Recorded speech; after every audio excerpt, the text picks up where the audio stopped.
Hello, Britlit scholars, and welcome to the second week of the spring 2017 semester for British literature.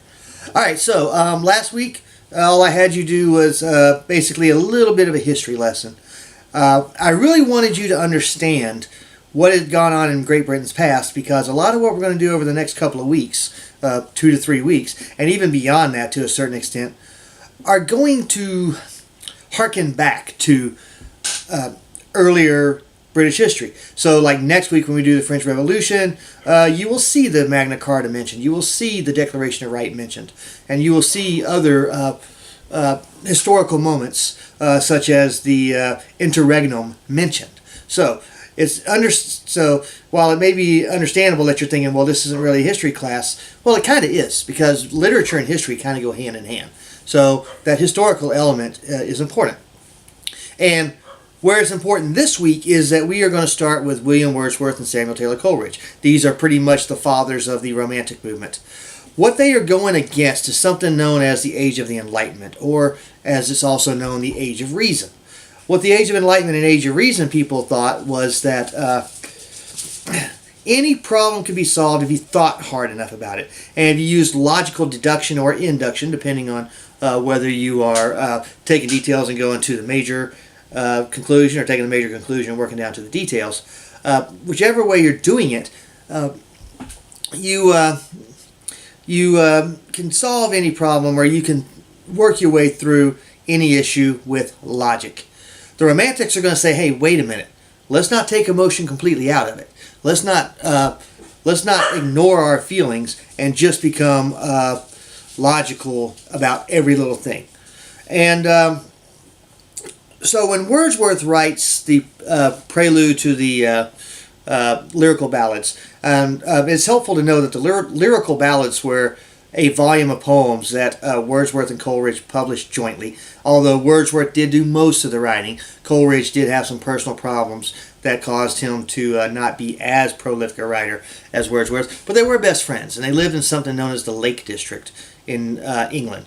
And they were well-to-do. They were not, dirt poor or anything like that, which allowed them the luxury of being able to write.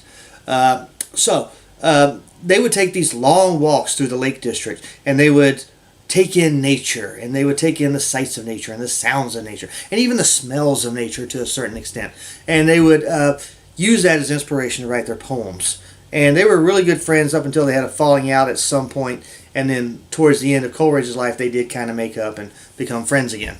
So, when Wordsworth writes the prelude, he is saying that this is a grand experiment that we are trying here. Because all the poetry prior to the lyrical ballads was logical. It harkened back to grand adventures. It harkened to the epics, if you will. It was very structured. It had an elevated language to it. There was a lot about poetry that the poets of the time, such as Dryden and Pope and Swift, among others, all said that poetry had to have these very, very academic, very logical, very stringent qualities to it. And what Wordsworth is doing with lyrical ballads here, and Coleridge as well, is they are saying, hey, wait a minute. Poetry should be accessible to everybody, not just the academic elite.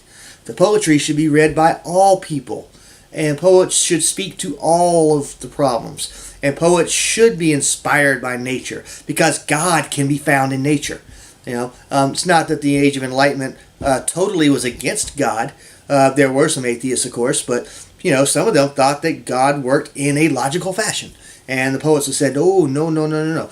God works through nature. Nature provides us with everything we need, such as food, such as warmth, such as light, such as the air that we breathe, and on and on.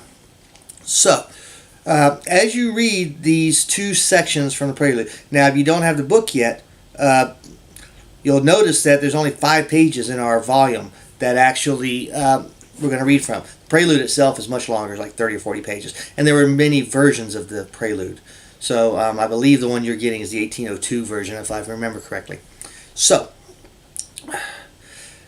as you read this, notice that Wordsworth is saying, this is what a poet should do. This is the purpose of a poet. This is who the poet is speaking to. This is the language that a poet is speaking in. And understand that this is a complete rebuttal of what the poets immediately prior to him, such as Dryden and Pope and several others, were saying that poetry should be.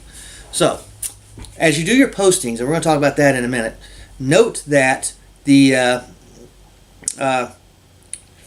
poet is being defined in a way that had not been defined before. Now, part 2 of the posting, because there's 3 parts to it. One is talk about what Wordsworth is saying that a poet should be. Part 2 is we're going to look at 2 of Wordsworth's poems, We Are Seven and I Wandered Lonely as a Cloud. I Wandered Lonely as a Cloud is probably one of his most famous poems. It's the one about the dancing daffodils that dance beside the lake. And, of course, that's personification, when you give human characteristics to non-human elements. So daffodils dancing, they don't really dance, they just kind of sway in the wind. But that is one of the techniques that Wordsworth is using in I Wandered Lonely as a Cloud. And notice in the end of that poem how even though he's not there anymore, he can close his eyes and remember those dancing daffodils, and they bring him pleasure. And you're going to see that again later this semester, particularly when we read William Butler Yeats. So, and he's a 20th century poet. So, you're going to look at Wordsworth's 2 poems that I've assigned to you, and you're going to describe to me how they support what it is that Wordsworth says that a poet should be. And then we're going to get to Coleridge. Coleridge, like I said, was his best friend. Coleridge did not completely agree with Wordsworth. In fact, he actually wrote a piece called Biographica Literaria, which if you become an English major, you will probably read. But since we're not all English majors here, we're just going to keep it as brief as possible.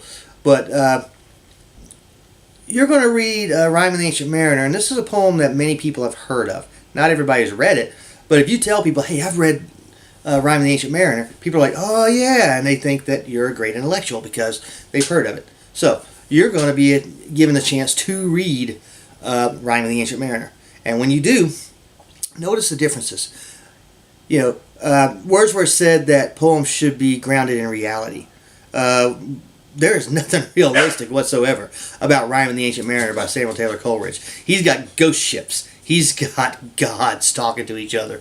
He's got superhuman feats performed by our mariner. He's got the mariner having this drive to tell this story, because he's in such great pain, and telling the story is the only way to get out of it.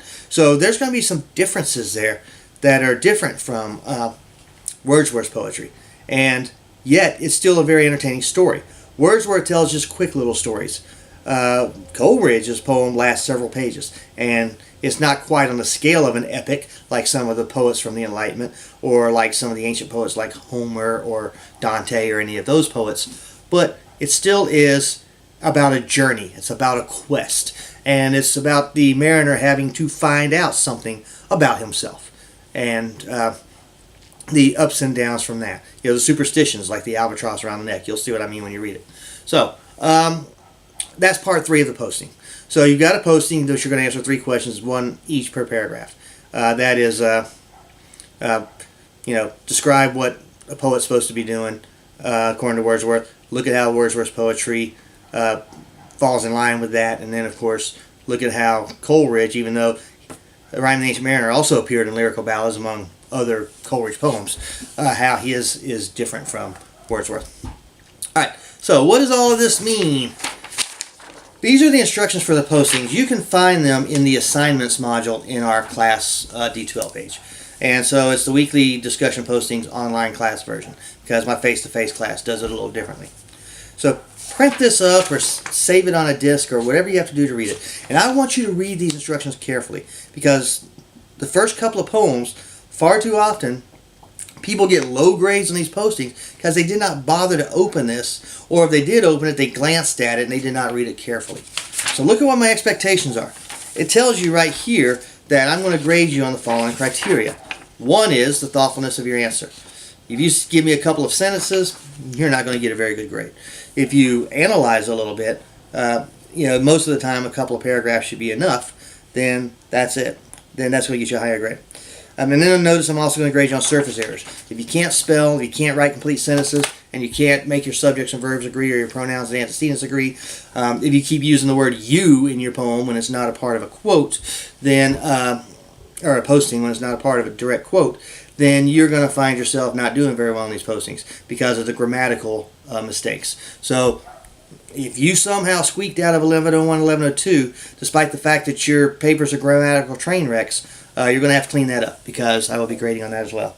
Also notice, and this is the part that a lot of people miss, look down here at the bottom, I require direct quotes. There are two handouts in the MLA folder that will help you with that. One is quoting poetry and one is quoting prose. To answer this question completely, you're going to have to answer using quotes from both the preface and from the poems that you're quoting from.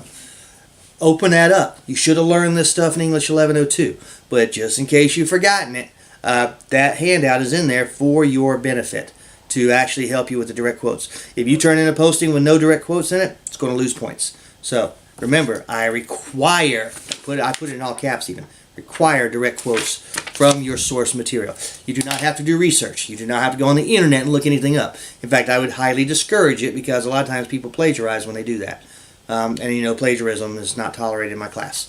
So that's all we got for this week. I know it's a bit of a long opening video, but I think it's very informative, and I think it's very useful to you to understand that these postings are going to be done on a weekly basis. And you have everything you need to do well on these postings right here. And if you'll follow those directions and answer the question that's being asked. Do not give me a summary of, say, Rime of the Ancient Mariner. Just tell me about the supernatural elements, or tell me about the superstition, or tell me about how it's a quest, or whatever it is you have to tell me to answer the question. Do not give me a summary. Well, Rime of the Ancient Mariner opens up with a guy going to a wedding, and he's interrupted by some old mariner who is crazy, but who puts his hand on his arm and stops the guy cold in his tracks, and then blah, blah, blah. You know, that's going to get you a bad grade.